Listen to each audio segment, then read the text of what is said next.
أعوذ بالله من الشيطان الرجيم. بسم الله الرحمن الرحيم. الحمد لله رب العالمين، والصلاة والسلام على أشرف الخلائق أجمعين، سيدنا وسيد الأولين والآخرين، حبيبنا وحبيب إله العالمين، إمام المرسلين وخاتم النبيين، أبي القاسم المصطفى محمد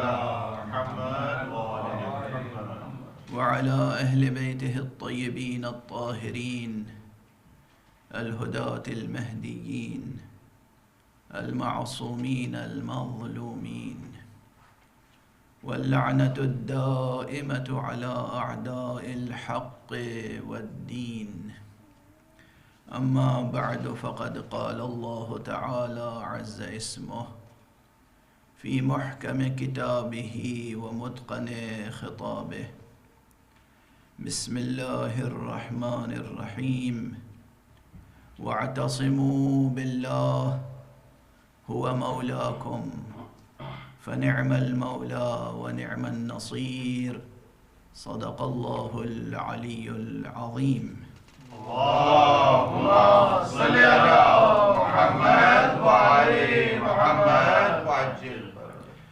صلى الله عليك يا رسول الله. أحسن الله لك العزاء في أخيك ووصيك علي أمير المؤمنين. صلى الله عليك يا أبا محمد الحسن. أحسن الله لك العزاء في أبيك علي أمير المؤمنين. صلى الله عليك يا أبا عبد الله. أحسن الله لك العزاء في أبيك علي أمير المؤمنين. صلى الله عليك يا صاحب الزمان. أحسن الله لك العزاء في جدك علي أمير المؤمنين. گفتگو اجمالاً امامت، ولایت و مراتب امیر المومنین علیہ الصلاۃ والسلام کے تعلق سے ہو رہی ہے۔ میں نے سورہ مبارکہ حج کی آخری آیت کو سرنامہ کلام قرار دیا ہے، اور پرسوں کی گفتگو میں اشارہ کیا تھا کہ یہ آیت قرآن مجید کی ان آیتوں میں سے ہے کہ جس میں فی الجملہ امامت ائمہ اہل بیت مصطفیٰ علیہم الصلاۃ والسلام، اللهم صل على محمد وعلى محمد وعجل. سرکار رسالت مآب کے اہل بیت سے ہونے والے اماموں کی امامت پر خوب روشنی پڑتی ہے اس آیت سے۔ اور افسوس ہے کہ حضرات اس آیت کی طرف کم عنایت فرماتے ہیں، کم توجہ فرماتے ہیں، حالانکہ کتاب شریف کافی، تفسیر قمی اور اس کے بعد اور بہت سی مستند، معتبر، محتم بالشان کتابوں میں خود ائمہ اہل بیت علیہم الصلاۃ والسلام سے یہ بیان موجود ہے کہ فرمایا گیا اس آیت میں مراد حق ہم ائمہ اہل بیت ہیں۔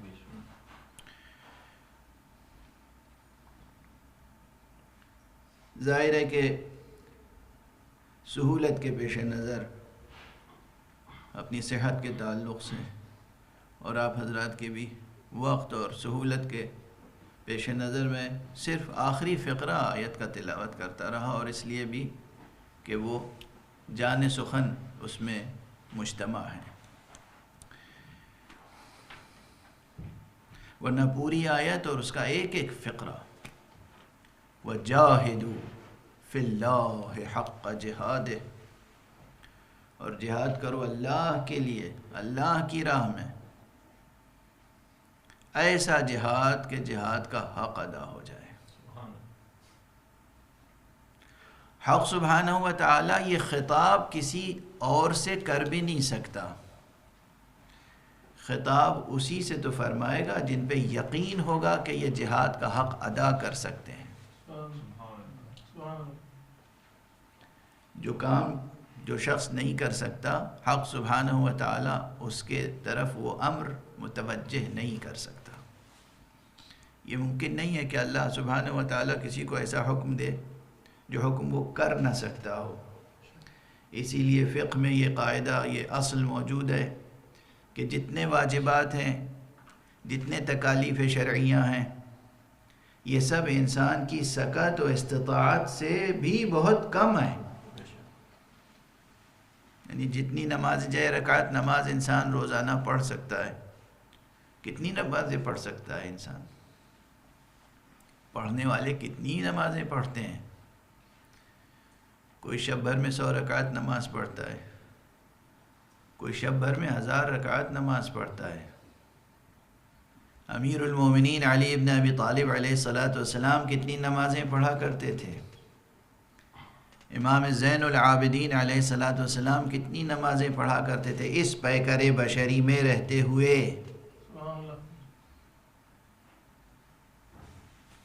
اور ان کے غلاموں میں، ان کے موالیوں میں، ان کے شیعوں میں کتنی نمازیں پڑھتے ہیں، لیکن واجب کتنی ہیں؟ بس 17 رکعت نمازیں واجب ہیں حضر میں، اور اس میں بھی کم ہو جاتی ہیں جب انسان سفر میں ہو۔ یعنی انسان جتنی بندگی کر سکتا ہے اس سے بہت کم اس پر واجب قرار دیا گیا ہے۔ روزے 12 مہینے میں 1 مہینے کا روزہ ہے۔ حج پوری زندگی میں، پوری عمر میں 1 مرتبہ حج واجب قرار دیا گیا ہے۔ اور اسی طرح تمام تکالیف شرعیہ پر، تمام احکام پر نظر ڈال لیجئے۔ خلاصہ یہ ہے کہ پروردگار عالم اولاً کوئی امر، کوئی حکم، کوئی تکلیف، کوئی واجب، کوئی فریضہ، کوئی کام اسی کے سپرد کرتا ہے جو اس کے کا اہل ہوتا ہے، اور پھر اتنا ہی کام سپرد کرتا ہے جو وہ کر سکتا ہے۔ جس کے قدم بھی میدان میں نہ ٹھہرتے ہوں، کیا وہ مشمول خطاب الہی ہو سکتا ہے کہ تم جہاد کرو اللہ کی راہ میں، ایسا جہاد کہ جہاد کا حق ادا ہو جائے؟ مشمول خطاب ہو سکتا ہے؟ حق سبحانہ و تعالیٰ اس کی طرف توجہ کر کے یہ بات کہہ سکتا ہے کہ ایسا جہاد کرو کہ جہاد کا حق ادا ہو جائے؟ یہ اسلوب خطاب، یہ کلمات بتاتے ہیں کہ خطاب ان سے ہے جو حق ادا کر سکتے ہیں، اور وہ وہی ہیں جو حق ادا کر دیتے ہیں اور پھر بھی کہتے ہیں کہ حق تو یہ ہے کہ حق ادا نہ ہو۔ ان مراتب کو سمجھنا آسان نہیں ہے، ان مقامات کو سمجھنا واقعاً آسان نہیں ہے۔ کنہ معرفت ذات باری تک پہنچنا تو خیر کیا ممکن ہوگا کسی کے لیے؟ معصومین علیہم السلام، یہ جو بندگان معصوم خدا ہیں، جن کے لیے متوجہ حکم وَاعْتَصِمُوا بِاللَّهِ، اور میں عرض کر چکا کہ من اعتصم باللہ فہو معصوم، یہ جو اللہ کے معصوم بندے ہیں، ان کی معرفت کا حق ادا نہیں ہو سکتا۔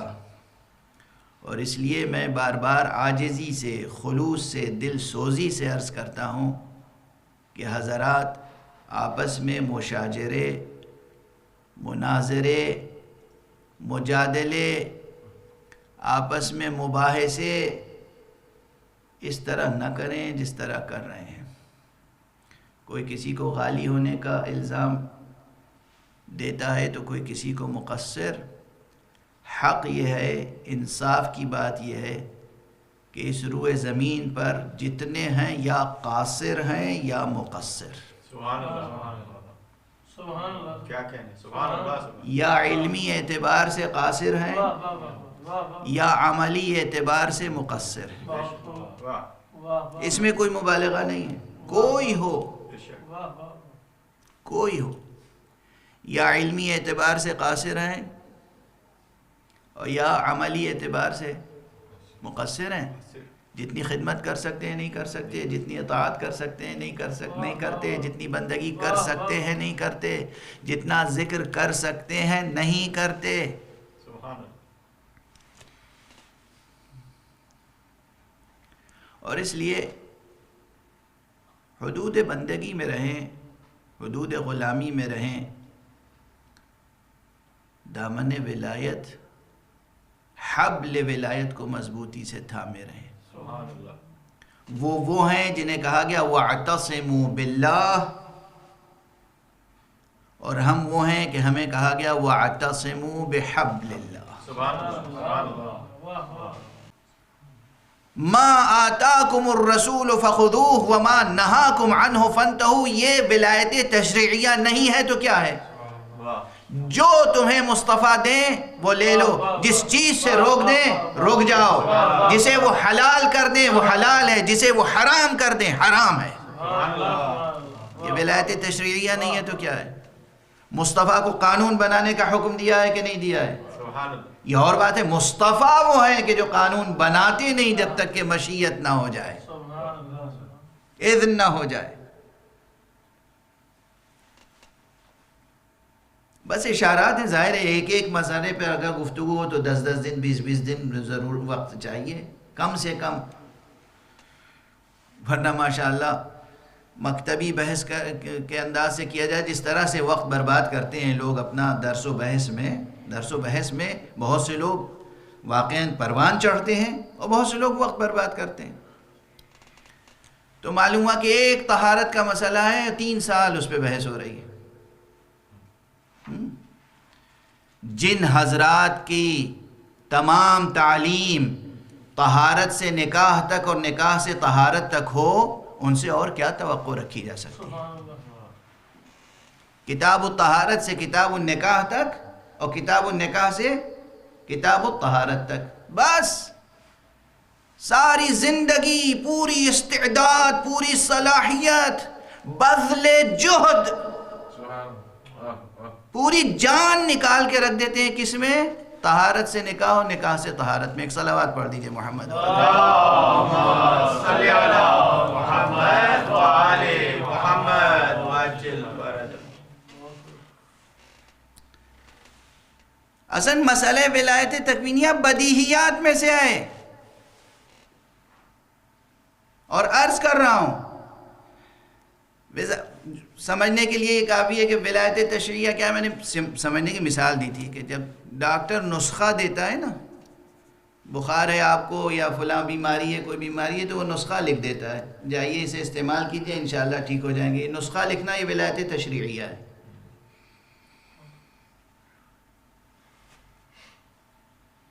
اور حضرت عیسیٰ کی طرح واہ واہ واہ واہ، محمد مصطفیٰ صلی اللہ علیہ وآلہ وسلم کی طرح، صلی علی محمد امیر المومنین علی ابن ابی طالب کی طرح، معصومین کی طرح مریض کے اوپر ایک اسم الہی دم کر کے شفا عطا کر دینا، صحت عطا کر دینا ولایت تکوینیہ ہے۔ سبحان اللہ، برائے خوشنودی ایک صلوات محمد پڑھ دیجئے وآل محمد بلندتر صلوات۔ اللہم صلی علی محمد وآل محمد۔ بس یہاں مشکل ہو جاتی ہے، آپ نے کہا یہ شفا دیتے ہیں، شفا دینے والا تو خدا ہے، سبحان اللہ، یعنی اگر انہوں نے شفا دے دی تو اس کی خدائی محدود ہو گئی۔ اللہ اکبر، اللہ اکبر، سبحان اللہ، کیا محدود، تنگ، تاریک نظریے توحید لے کے بیٹھے۔ صفات بخشے، مکان بخشے، جگہ جگہ ایک حرم بنایا، ہماری صورت گری نے آخر خدا کو بھی ایک صنم بنایا. واہ واہ واہ واہ واہ. خدا کو اپنے وجود پہ قیاس فرما رہے ہیں. اسی لیے حضرت امام جعفر صادق علیہ الصلوۃ والسلام اللہم صلی علی محمد وآل محمد کے سامنے جب کسی نے تکبیر کہی اللہ اکبر تو آپ نے فرمایا یہاں آؤ سنو، اللہ اکبر جو تم نے کہا اس کے کیا معنی سمجھتے ہو؟ کہ نہیں اللہ اکبر من کل شیء، اللہ ہر شے سے بڑا ہے. کہا تو قیاس کر لیا تم نے، محدود کر دیا خدا کو، محدود کر دیا خدا کو. کہہ دو اللہ اکبر من ان یوصف، اللہ اس سے بڑا ہے کہ اس کی ثنا ہو سکے، اس کی صفت بیان ہو سکے، اس کی تعریف کی جا سکے، اس کو ڈیفائن کیا جا سکے. تو اللہ اکبر من ان یوصف، ہر اللہ کی صفت بیان نہیں ہو سکتی. اسی لیے میں عرض کرتا ہوں، ادھر 2-3 بار یہ جملہ کہہ چکا ہوں کہ اللہ وہ حقیقت ہے، وہ نامتناہی حقیقت ہے کہ جس کے لیے لفظ نامتناہی کافی نہیں ہے. سبحان اللہ سبحان اللہ. وہ نامتناہی حقیقت ہے جو نامتناہیوں کو خلق کرتا ہے. سبحان اللہ سبحان واہ اللہ. واہ واہ واہ واہ واہ. وہ نامتناہی ہے. اب آپ کہیں گے یہ کیا آپ فرما رہے ہیں؟ آپ کے کلام میں تناقض ہے، تضاد ہے. میرے کلام میں تناقض و تضاد نہیں ہے، آپ کے ذہن عالی میں تنگی ہے، تاریکی ہے. میرے کلام میں کوئی تناقض و تضاد نہیں ہے. آپ ذوق سخن سے محروم ہیں، زبان داں نہیں ہیں، آپ زبان نہیں سمجھتے آپ.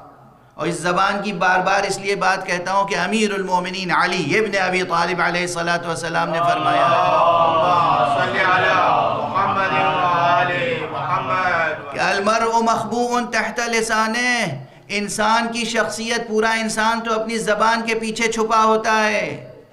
زبان کا خیال رکھیے گا، زبان سے حسب نسب کا پتہ چل جاتا ہے. رقیق زبان، گندی زبان، پست زبان، لب و لہجے کی خرابی بتا دیتی ہے کہ آپ کا بیک گراؤنڈ کیا ہے. مہذب، تعلیم یافتہ، شریف، نفیس گھرانے اور خاندان و خانوادے سے تعلق رکھتے ہیں یا پست بیک گراؤنڈ سے تعلق رکھتے ہیں. زبان کا خیال رکھیے، زبان کی شستگی کا خیال رکھیے. اہل بیت اطہار علیہ الصلوۃ والسلام، ان کی ولایت اور توحید حق صمدی کی باتیں، بہت بلندی چاہیے اس کے لیے، بہت بلندی نفس میں، ذہن میں، قلب میں. تو میں عرض کر رہا تھا، جو جملہ عرض کرنا چاہتا ہوں کہ ولایت تکوینیہ یہ ہے کہ مادہ کائنات میں تصرف کی طاقت. میں نے عرض کیا تھا، دعویٰ نہیں کیا تھا، عرض کیا تھا عاجزی سے. قرآن مجید میں ولایت تکوینیہ کے عطا کیے جانے کی دلیلیں بکھری ہوئی ہیں. 1-2 دلیلیں ہیں، بس یہ کہ ایک تقریر میں سب سمیٹ کے عرض نہیں کر سکتا، سکت نہیں ہے، وقت کے دامن میں گنجائش نہیں ہے. جو فقیر ہوتا ہے وہ اپنی ایک ایک چیز گن گن کے رکھتا ہے، بچا بچا کے رکھتا ہے، سمیٹ سمیٹ کے رکھتا ہے. جو غنی ہوتا ہے وہ اپنی ہر صفت بانٹتا رہتا ہے، لٹاتا رہتا ہے، تقسیم کرتا رہتا ہے. وہ خدا، وہ قادر مطلق، غنی علی الاطلاق ہے. کیا کہنے. سبحان اللہ سبحان اللہ. اس نے ہمیں اور آپ کو کتنی صلاحیتیں دی ہیں. آج سائنس مادہ کائنات میں تصرف کرتی ہے یا نہیں؟ سائنسداں تصرف کرتے ہیں یا نہیں؟ مادہ کائنات میں تصرف کرتے ہیں یا نہیں؟ وسائل کے ذریعے سے، علمی وسائل کے ذریعے سے، علمی طریقوں سے، وسائل سے، مگر مادہ کائنات میں تصرف کر رہے ہیں. کیا ان کے مادہ کائنات میں تصرف کرنے سے خدا کی وحدانیت پر حرف آ گیا؟ ایک سائنسداں انسٹرومنٹس کے ذریعے سے مادہ کائنات میں تصرف کرے، خدا کی وحدانیت پہ حرف نہیں آتا. معصومین بغیر ظاہری وسائل کے مادہ کائنات میں تصرف کریں تو خدا کی وحدانیت میں فرق آ جاتا ہے. نعرہ حیدری یا علی صلوات پر محمد وآل محمد. اللہم صلی علی محمد وآل محمد. سبحان اللہ. کن کن چیزوں میں سائنسداں تصرف نہیں کر رہے ہیں؟ مرد کو عورت بنا رہے ہیں آپریشن کر کے، عورت کو مرد بنا رہے ہیں آپریشن کر کے، ہے نا؟ ہو رہا ہے نہیں ہو رہا ہے؟ یہ ہو رہا ہے آج. یہ آپریشن کر کے تصرف کر رہے ہیں. معصومین وہ ہیں جو ایک اشارہ کر دیتے ہیں، خطاب کر دیتے ہیں، ضمیریں بدل دیتے ہیں اور جنس تبدیل ہو جاتا ہے. وہاں اگر ہم اس چیز کا ذکر کر دیں تو توحید حق صمدی، توحید الہی، شرک ہو گیا. خدا کو اتنا محدود سمجھ رکھا ہے. یہی توحید کا تصور ہے آپ کا، یہی عظمت الہی نگاہ میں ہے آپ کے، یہی نگاہ میں ہے آپ کے عظمت الہی. صفات الہی کا اتنا ہی ادراک فرمایا جناب نے. اور اب عرض کروں، آیات کی طرف اشارہ کروں، کم سے کم 2-3 آیات کی طرف اشارہ کروں گا، لیکن ایک بات عرض کروں، جائیے علی کا بغض دل سے نکال دیجئے، اپنی طینت کو پاک کیجئے، اپنی طبیعتوں کو صاف کیجئے قبل اس کے کہ کوئی صاف کرے.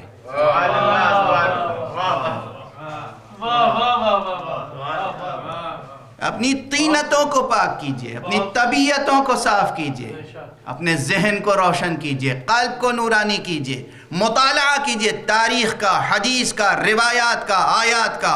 اور اس کے بعد آپ دیکھیں گے کہ صدر اسلام سے لے کر، یعنی اصحاب پیغمبر سے لے کر آج تک ولایت تکوینیہ کا عقیدہ اور تصور متواتر چلا آ رہا ہے. یہ اصطلاح چاہے جب پیدا ہوئی ہو، اور ولایت تکوینیہ کا کلمہ یہ کوائن کرنے کی ضرورت اس لیے پڑی، یہ ٹرمینالوجی، کہ چونکہ جہالت کی بنا پر، غفلت کی بنا پر ولایت کا تصور محدود کرتے چلے گئے، تو جو عرفا تھے انہوں نے اس میں اضافہ کیا. اور کیا تمام اصطلاحیں کیا عہد پیغمبر سے مستقر ہیں فقہ میں؟ نجس اور متنجس کی اصطلاحیں مستقر ہیں عہد پیغمبر سے. آج توضیح المسائل میں، آج دینیات کی کتابوں میں جو متنجس کا لفظ استعمال ہوتا ہے، نجس کا لفظ استعمال ہوتا ہے، متنجس کے مراتب کا ذکر ہوتا ہے، یہ کیا اصطلاحیں سب دور پیغمبر میں تھیں؟ یہ اصطلاحیں تو بعد میں وجود میں آئی ہیں نا.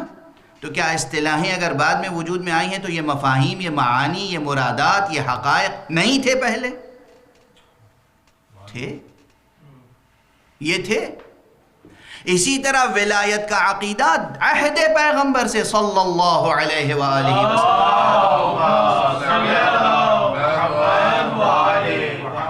اور اس سے آگے بڑھ کر عرض کر رہا ہوں،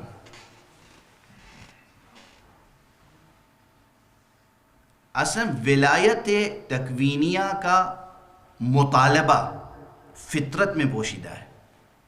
ہر دور میں جب بھی کوئی آیا اور جس نے کہا، کسی نے کہا کہ میں خدا کی طرف سے آیا ہوں، عوام نے برجستہ کہا خدا کی طرف سے آئے ہو تو کچھ اس کی دلیل دو، دکھاؤ، کچھ ایسا کر کے دکھاؤ کہ جو عام طور پر کوئی نہیں کر سکتا. یعنی معلوم یہ کہ جو خدا کی طرف سے آئے گا عہدہ لے کر، وہ اختیار لے کر آئے گا. یہ فطری وجدانی حقیقت ہے. ہر دور میں ہر نبی سے معجزہ طلب کیا گیا یا نہیں؟ کیوں طلب کیا گیا؟ عام انسان معجزہ کیوں طلب کرتا ہے؟ اس لیے کہ وہ یہ جانتا ہے، فطرت یہ کہتی ہے اگر ادھر سے آیا ہے تو اختیار لے کے آیا ہو. ایک صلوات پڑھ دیجئے محمد والے.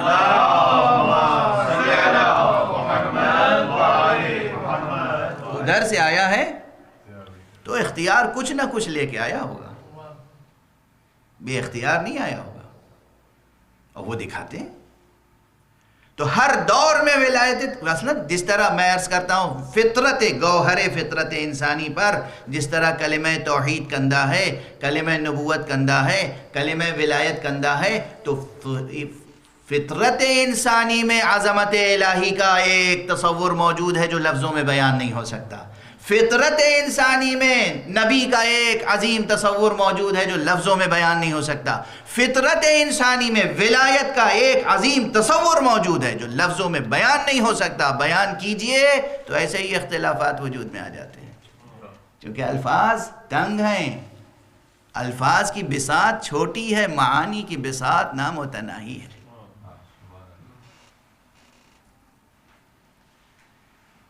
میں کیا عرض کروں، پھر حوالہ دے رہا ہوں، نام گنا رہا ہوں. جناب یعنی وہ مشہور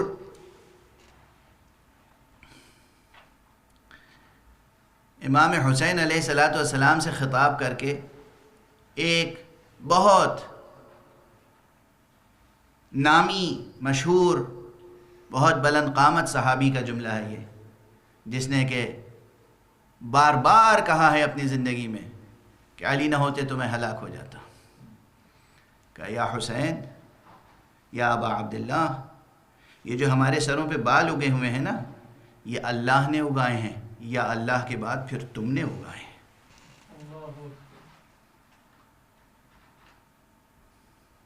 اب اس کی ظاہر ہے اس حدیث کا آج تک کسی نے انکار نہیں کیا اس روایت کا، نہ مخالف نہ موافق، صرف تعویل کی اپنے انداز سے کہ نہیں اس سے مراد ولایت تقویہ نہیں ہے، اس سے مراد کچھ اور ہے. تو اسی دوران امام حسین کو بعض روایتوں میں امام حسن کا ذکر ہے اور بعض روایتوں میں امام حسین کا، لیکن امام حسین کا نام زیادہ روایتوں میں قریب بلایا. کہا کہ یہ جو ہمارے سر پہ بال اگے ہوئے ہیں نا، انبت اللہ ثم انتم، یہ تو اللہ نے اگائے ہیں یا اس کے بعد تم نے؟ یہ کس چیز کا اقرار ہے؟ یہ ولایت تکوینیہ کا اقرار ہے. اس وقت سے لے کر اصحاب پیغمبر کے دور سے لے کر اور اصحاب ائمہ تک اور علماء، چاہے وہ شیخ کلینی ہوں اور چاہے وہ شیخ مفید ہوں اور وہ چاہے سید رضی ہوں. جناب سید رضی جن کی نہج البلاغہ مشہور ہے، انہی سید رضی کی کتاب خصائص امیر المؤمنین، سید رضی غالی تھے، سید رضی نصیری تھے، سید رضی موحد نہیں تھے، مشرک تھے. سید رضی کے بارے میں کیا خیال ہیں آپ حضرات کے؟ انہی سید رضی نے جنہوں نے نہج البلاغہ مرتب فرمائی، خصائص امیر المومنین، مختصر سی کتاب، اس میں بھی وہ روایتیں نقل کی ہیں جو ولایت تکوینیہ علی ابن ابی طالب پر گواہی دیتی ہیں. اللہم صلی علی محمد وآل محمد. یعنی ایک شخص امیر المومنین علیہ السلام کے سامنے دو شخص آئے، بحث کرتے ہوئے، لڑتے ہوئے، جھگڑتے ہوئے، ایک مقدمہ لے کے آئے. اس میں سے ایک خارجی تھا، اتفاق سے خارجی اس مقدمے میں، اس معاملے میں بھی باطل پر تھا. آپ نے فیصلہ کیا تو جس طرح رسول اللہ صلی اللہ علیہ وسلم کی شان میں ایک خارجی گستاخی کر چکا تھا پہلے، یعنی حضور نے فیصلہ کیا اور کہا آپ نے فیصلہ عادلانہ نہیں کیا ہے.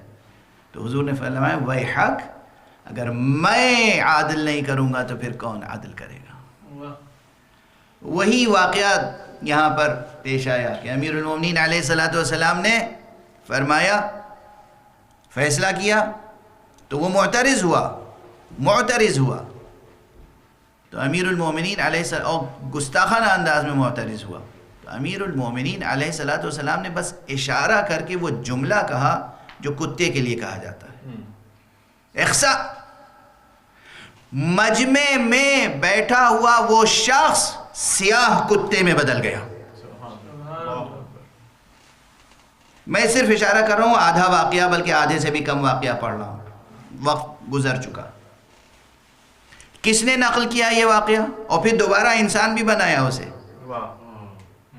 دوبارہ انسان بھی بنایا؟ کس نے نقل کیا یہ واقعہ؟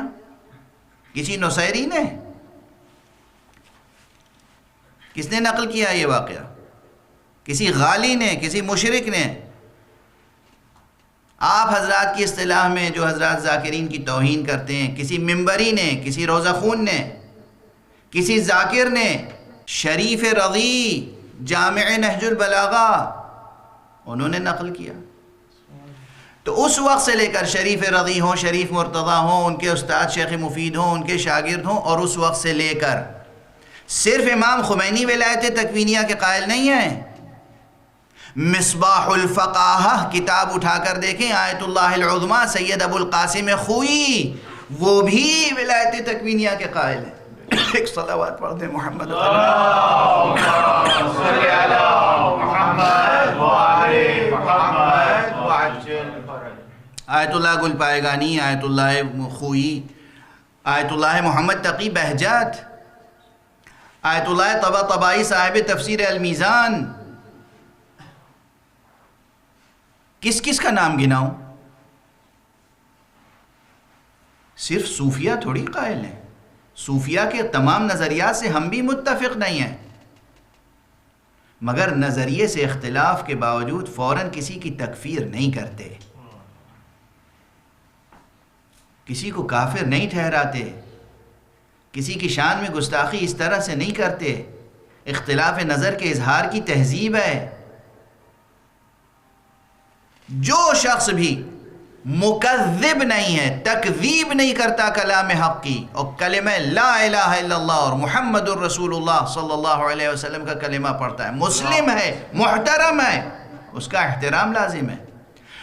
بہت سے حضرات ہیں نا جو تعویل کرتے ہیں. تعویل باطل ہے، آپ یہ کہتے رہیے آپ کی تعویل باطل ہے، آپ کی اس تعویل سے ہم متفق نہیں ہیں، آپ کی اس تفسیر سے ہم متفق نہیں ہیں، آپ کی یہ تفسیر بالکل غلط ہے، یہ کہتے رہیے. تکفیر کرنا، تنجیس کرنا، تحقیر کرنا، تذلیل کرنا، یاد رکھیے جو دوسرے کو ذلیل کرتا ہے وہ یہ اعلان کرتا ہے کہ میں ذلیل ہوں. سبحان اللہ.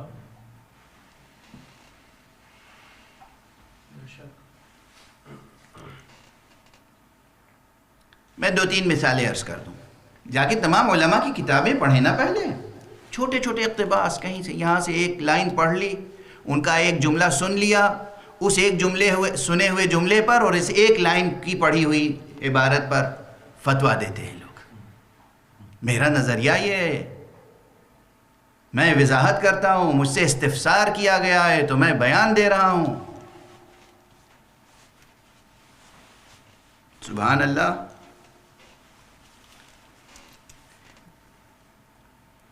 اب میں 3 مقامات صرف عرض کر دوں، وقت گزر چکا حالانکہ 3 مقامات بہت تیزی کے ساتھ.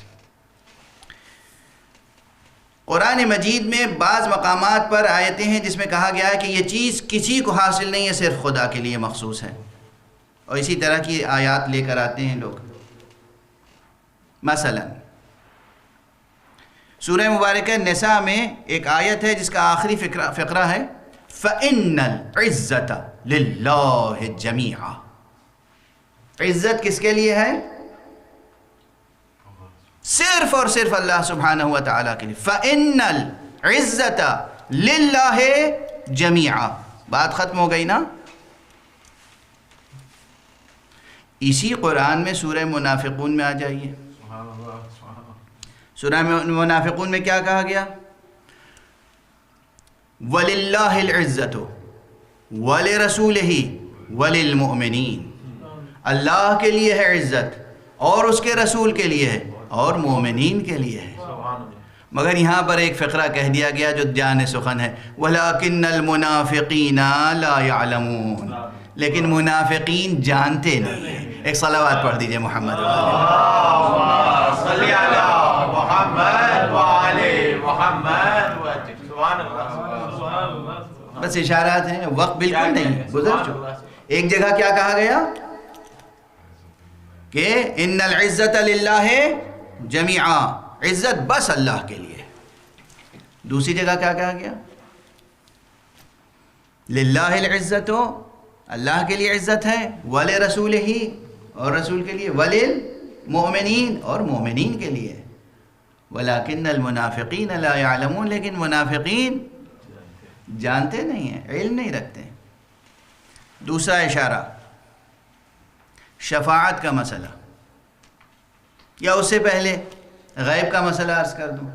قرآن مجید میں بار بار ذکر آیا اور ایک جگہ آیا انما الغیب للہ. غیب تو بس اللہ کے لیے.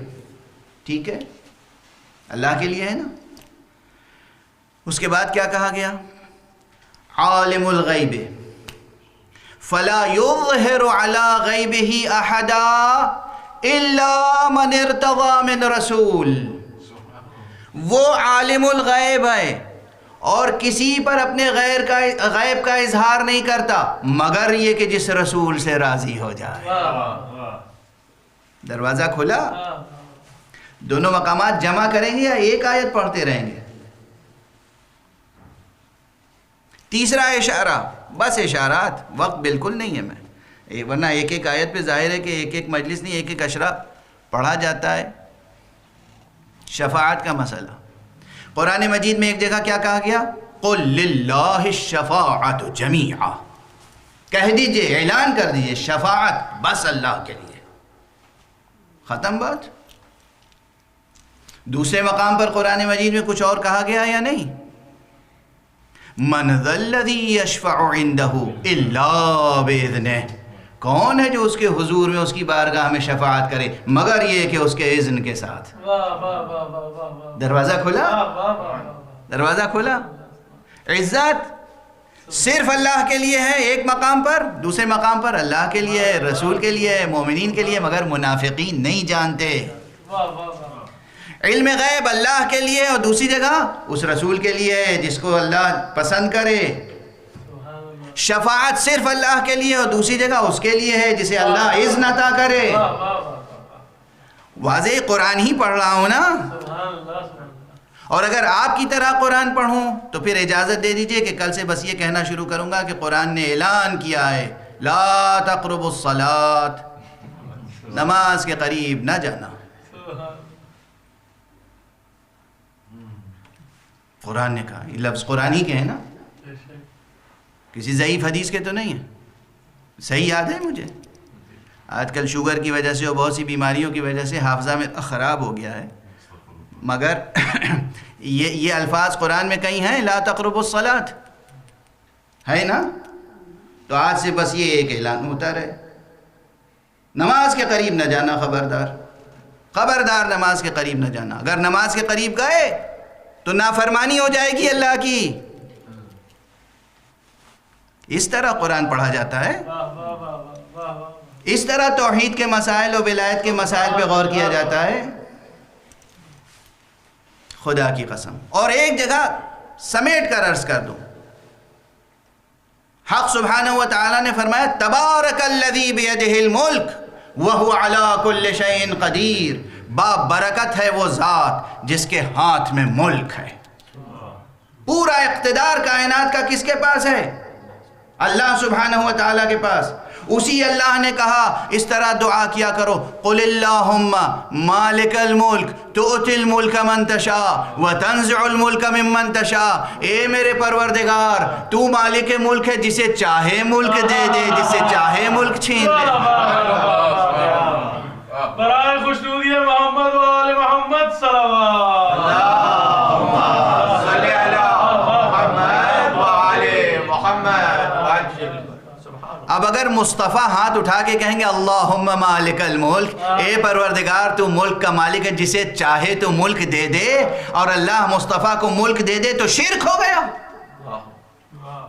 محدود ہو گیا ملک خدا، بٹ جائے گا ملک خدا، تقسیم ہو جائے گا ملک خدا، معطل ہو جائے گی خدا کی خدائی. کیا تصور ہے توحید کا، ماشاءاللہ، چشم بد دور. ایک صلوات پڑھ دیجئے محمد والے. اللہم صلی علی محمد و آل محمد وعجل. بس وقت گزر چکا. ان کی عظمت اسی میں ہے. یہ ایسے عبد خدا تھے کہ اس نے ان کو اپنے ملک و ملکوت کا امین بنایا تھا، اور یہ اس کی مشیت اور اس کے اشاروں کے پابند تھے. جانتے تھے کہ آج قاتل قتل کرے گا، پھر بھی مسجد میں تشریف لے گئے. کہیں میں نے ایک جملہ لکھا ہے، خدا کی قسم علی اس شجاع کا نام ہے. یاد رکھنا عزیزو، یہ دو جملے یاد رکھنا. علی اس شجاع کا نام ہے جسے کوئی کسی میدان جنگ میں زیر نہیں کر سکتا تھا. اگر اس کے سر پہ ضربت لگ سکتی تھی کسی دشمن خدا کی تو بس سجدے کے حالت میں، ممکن نہیں تھا. اور علی اس عابد کا نام تھا جسے کوئی عبادت سے روک نہیں سکتا تھا، چاہے سامنے قاتل ہی کیوں نہ کھڑا ہوا ہو. یہ ہے شخصیت. معلوم ہے کہ یہ قاتل ہے، لیٹا ہوا ہے، اسے جگا رہے ہیں. علی وہ ہے جو اپنے قاتل کو سوتے سے بیدار کرتا ہے. اللہ اکبر. بس گفتگو تمام. آج جی بھر کے امام عصر کو پرسا دیجیے گا. آج جی بھر کے امام حسن و امام حسین کو پرسا دیجیے. آج پرسا دیجیے. تصور کیجیے کہ زینب ام کلثوم کی صدائیں بلند ہیں، وا ابتا وا ابتا وا علیہ وا محمدہ. صدائیں بلند ہیں، بے چین ہیں. گھر میں امیر المؤمنین کے قیامت برپا ہے. کل میں نے عرض کیا تھا، محراب مسجد سے اٹھا کر، مسجد سے لا کر بیت الشرف کا رخ کیا. بیت الشرف میں داخل ہوئے اور امیر المؤمنین علیہ السلام جہاں گھر میں، جو گھر کا مصلی تھا، جہاں مستقل نماز پڑھا کرتے تھے، اس مصلی پہ جا کر لٹا دیا گیا. علی اپنے مصلی پر ہے. پہلے گھر والوں نے حلقہ کیا، خوب گریا ہوا. بلک بلک کے زینب روئی ہے، بلک بلک کے ام کلثوم روئی ہیں. امیر المومنین کی بہت سی بیٹیاں ہیں، بہت سے بیٹے ہیں، بہت سے عزیز ہیں، بہت سے اقربا ہیں. بلک بلک کے رو رہے ہیں. گھر میں ایک قیامت برپا ہے. اور اس کے بعد امام نے سب کو صبر دلایا، سب کو تسلی دی، سب کو صبر دلایا، دلاسا دیا، اور کہا ذرا جو اصحاب ہیں نا، ان سے بھی آخری ملاقات کر لینے دو. اصحاب داخل ہوئے، اصحاب آئے، ایک ایک کر کے. جو خواص تھے آئے، عوام بھی آئے. امام کو ہر شخص دیکھتا تھا اس کیفیت میں کہ آپ کے پیشانی پر ایک زرد رومال لپیٹ دیا گیا تھا. اس زرد رومال میں اور روح مبارک کی رنگت میں کوئی فرق محسوس نہیں ہوتا تھا. زہر اتنا اثر کر چکا تھا کہ روح مبارک زرد اور رومال بھی زرد، دونوں زردیوں میں کوئی فرق نہیں کر سکتا تھا. امام امیر المومنین اس حالت میں بھی شفقت کے ساتھ، لطف کے ساتھ، دل سوزی کے ساتھ، جذبہ تعلیم و تربیت کے ساتھ لوگوں کے سوالوں کا استقبال کر رہے ہیں. سوال کرنے پر تشویق کر رہے ہیں. سلونی سلونی. ذرا اس آواز کو سننے کی کوشش کیجئے. ایک نحیف امام ہے، ایک زخم خوردہ امام ہے، زہر پورے جسم میں سرایت کر چکا ہے، اور شفیق ہے اتنا کہ اس وقت بھی اپنے صحابیوں سے، شاگردوں سے کہہ رہا ہے پوچھ لو، مجھ سے پوچھ لو جو پوچھنا چاہو، قبل اس کے کہ میں تمہارے درمیان نہ رہ جاؤں. بس اتنا خیال رکھنا کہ سوالات کو مختصر کرنا، میری تکلیف کا خیال کرنا، مگر جو پوچھنا ہو پوچھ لو. اللہ اکبر، اللہ اکبر. امیر المومنین علیہ السلام نے اس وقت بھی فیضان علمی سے مستفیض فرمایا ہے. چشمہ کوثر علم جاری تھا. علی واعظ کر رہے تھے، علی نصیحت کر رہے تھے. علی نے پھر عمومی وصیتیں کی ہیں، اور اس موقع پر بھی کیا وصیتیں کی ہیں؟ اللہ اللہ اللہ اللہ فی الصلاۃ. دیکھو میں تمہیں اللہ کا واسطہ دیتا ہوں، اللہ کا واسطہ دیتا ہوں، نماز کو قائم رکھنا. یہ وہی علی کہہ رہا ہے نا جس نے نماز کو زندگی بھر قائم کیا، اور اس کیفیت کے ساتھ قائم کیا جب فرق مقدس دوپارہ ہو گیا تب بھی حسن کو کہا بیٹا نماز پہلے پڑھا دو. یہ علی. اللہ اللہ فی الصلاۃ، اللہ اللہ فی صیام رمضان. دیکھو ماہ مبارک رمضان کے روزوں کا خیال رکھنا. اللہ اللہ فی الزکوٰۃ. دیکھو زکوٰۃ میں خیانت نہ کرنا، زکوٰۃ فقراء میں تقسیم کرنا. اللہ اللہ فی الفقراء والمساکین.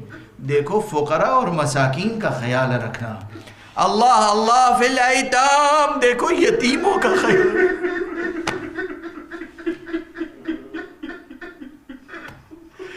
فقراء کا خیال رکھنا، مساکین کا خیال رکھنا، یتیموں کا خیال رکھنا۔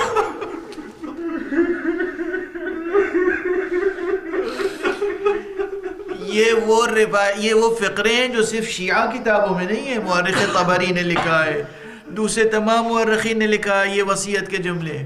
بس دست ادب جوڑ کے کہوں گا، یا علی آپ دنیا سے گئے یتیموں کے حق میں وصیتیں کرتے ہوئے، مگر دنیا نے یتیموں کے اوپر رحم نہیں کھایا، نہ آپ کے یتیموں پر، نہ کربلا میں حسین کے یتیموں پر۔ وہ حسین کی یتیم بچی جو بابا بابا کہتی ہوئی مقتل میں گئی اور بابا کے لاشے سے لپٹ کے گریا کر رہی تھی، اسے کس انداز سے لاشے سے جدا کیا گیا ہے۔ ارے ظالم نے تازیانے لگائے، رخسار پہ تماچے لگائے، گوش مبارک سے گوشوارے سلب کر لیے۔ علی ہیں فرما رہے ہیں، اللہ اللہ فی الایتام، تمہیں وصیت کرتا ہوں خدا را یتیموں کا خیال رکھنا، خدا را اپنے غلاموں کنیزوں کا خیال رکھنا، خدا را خواتین کا خیال رکھنا۔ دیکھو خواتین پہ ظلم نہ کیا کرو، زیادہ عورتوں پہ ظلم نہ کیا کرو۔ ایک ایک جزئیات کی وصیت فرمائی ہے، اور فرمایا اللہ اللہ فی ذریت رسول اللہ، خدا را رسول کی ذریت کا خیال رکھنا، رسول کی آل کا خیال رکھنا۔ اللہ اللہ فی ذریت رسول اللہ، اللہ اللہ فی اصحاب رسول اللہ، رسول اللہ کے اصحاب کا خیال رکھنا، رسول اللہ کے اصحاب کی ناقدری نہ کرنا۔ مختلف وصیتیں کرتے رہے، کچھ وصیتیں عمومی تھیں، کچھ وصیتیں خصوصی تھیں۔ جب اصحاب سے وصیت کر چکے اور اس کے بعد جناب امام حسن کو قریب بلایا، سب گھر کے بچوں کا ہاتھ امام حسن کے ہاتھ میں دیا، اسرار امامت سپرد کیے، القاء نسبت فرمائی، اور اس کے بعد حسین کو بلایا۔ آپ سنتے رہتے ہیں، عباس کا ہاتھ حسین کے ہاتھ میں دیا۔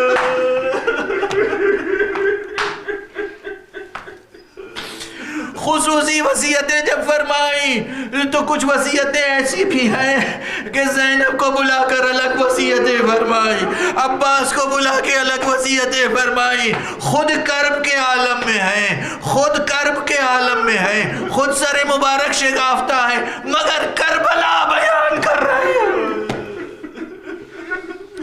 امیر المومنین اپنے بچوں کو بلا کر کربلا بیان کر رہے ہیں، وصیت کر رہے ہیں، عاشور کے دن زینب تمہیں کیا کرنا ہے، عاشور کے دن عباس تمہیں کیا کرنا ہے، عاشور کے دن حسین تمہیں کیا کرنا ہے۔ انا للہ وَإِنَّا إِلَيْهِ رَاجِعُونَ رِضًا بِقَضَائِهِ وَتَسْلِيمًا لِأَمْرِهِ۔ میں نادم ہوں، شرمندہ ہوں، وقت گزر گیا، سکت بھی نہیں ہے، طاقت بھی نہیں ہے، اس سے زیادہ مصائب نہیں پڑھ سکتا۔ انشاءاللہ آپ حضرات نوحہ خوانی فرمائیں گے، نوحہ خوانی فرمائیں گے، ماتم و نوحہ خوانی میں کوتاہی نہ ہو، عزاداری میں کوتاہی نہ ہو، ان مجالس میں کوتاہی نہ ہو۔ میں دعائیں دیتا ہوں مسجد جامع الصادق کے محتممین اور منتظمین کو، میں دعائیں دیتا ہوں مسجد و مرکز امام علی اور مرکز باب المراد لندن کے منتظمین کو، میں دعائیں دیتا ہوں حضرت حجت الاسلام والمسلمین جناب علامہ سید القدر رضوی کو کہ ان کی زیر سرپرستی یہ ادارہ فروغ پائے، اور جہاں جہاں بھی عزادار ہیں پروردگار انہیں اپنی خاص حفظ و امان میں رکھ۔ پروردگار ہمارے لیے علوم قرآن اور معارف اہل بیت کے دروازے کھول دے۔ پروردگار پوری دنیا میں جو انسانیت بے چین ہے، اس انسانیت کی فریاد رسی فرما۔